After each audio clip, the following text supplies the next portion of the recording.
We got problems, man. We're living in a Bond movie, and not the good ones.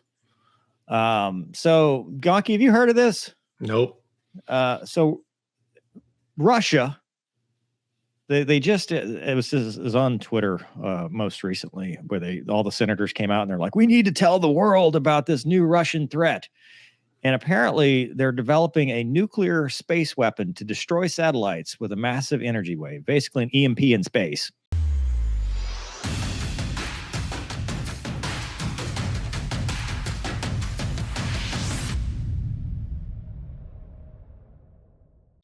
And they're going to destroy these satellites. And then when detonated, it's going to cripple a vast swath of commercial government satellites, which, as you know, or maybe people don't know, that covers communications, cell phones, internet, the way you do business. Everything is basically satellite navigation, Starlink. So most recently, Elon Musk, they shot up the Starlink satellites to give internet to Ukraine so they could communicate. And in 2024, that is basically your command and control now, because everything is satellite. We got to talk back to the mothership.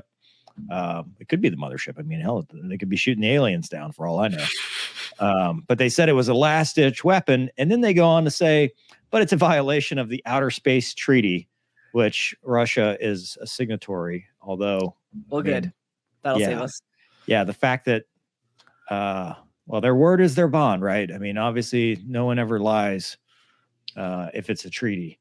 But it brought up an interesting point, because this is actually something we've talked about before. When I was flying the F-16, it was a hot topic. And it wasn't because they were going to shoot down our satellites, because we didn't know much about that at the time.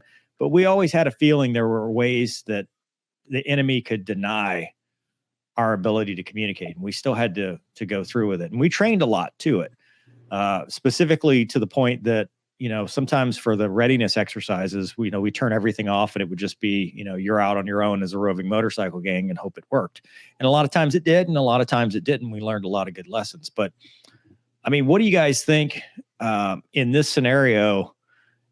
Is shooting a nuke in space as bad as nuking a city? As far as, I mean, you're not going to have loss of life, but the total communications blackout, like that's such a huge escalation that I don't know how you respond without another mutually assured destruction scenario. That's a hard question. I feel like if you do it in space, it might escalate to on the ground anyway, right? Right. Sorry, Mace. I was going to say, this is like a shitty end of Earth movie that I watched like 10 years ago. I just don't. I mean, to do something like that would be an obvious and a blunt message of escalation, right? It would be something you would do before some sort of massive military attack as well, right? You want to just crush their communications, cause mass chaos and disruption among the satellite systems, and then you do your thing. I think they'd probably treat it as detonating a nuke on the Mother Earth, but that's just my unprofessional opinion. I mean, I think in such a case, because it's obviously localized, right? You're not going to get all the satellites. You're just going to probably get, what's in a certain area. Thanks, Doug. But you're gonna get a certain area. But I think the show will go on. I think we have the ability to continue operating, but the problem is they don't just put them there overnight.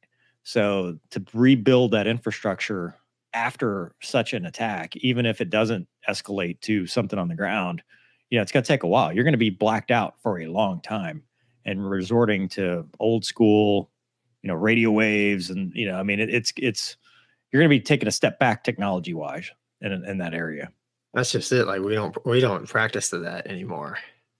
Not really. I mean, when you're getting your 80 hours a year in your 5th gen fighter, it's like all systems on. I don't know about that. I don't know. All right, from the kids at home before we go to jail. Nukes in space. Bob's talking about that. On top of the bad you mentioned the space junk created would mean closing off space forever. Kessler syndrome. That's a good point. Oh yeah, the debris. You know, Oh, and then where's the ISS at at any given time? Where's Mace in SpaceX? Right. Followed shortly by Mover going to high five at SpaceX.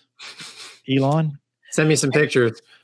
I think the attack would be like the low orbit satellites. I was just reading about this, and like the ISS and a lot of that stuff is the higher orbit, so that would be safe. But can you come home? Back. Yeah, you come home. You can't come home. You're okay. This would be a good movie plot. Write that down. Where's my start writing, Mover? Next book. Now you're stuck there, and you can't get through the debris. And now it's the Martian. Hopefully, you're a botanist. Say slower. Slow that down real quick. Botanist, Martian. Yeah. Yes, you're stuck in space. Gawky's coloring book will include scenes from pictures. That's right. Lots of pictures.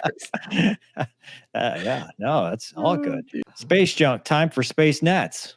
Oh, dude! Now we're getting into it's space balls, because then we're gonna have the little vacuum cleaner that sucks the atmosphere to take it to another planet. We're gonna have to make a Mega Maid, man.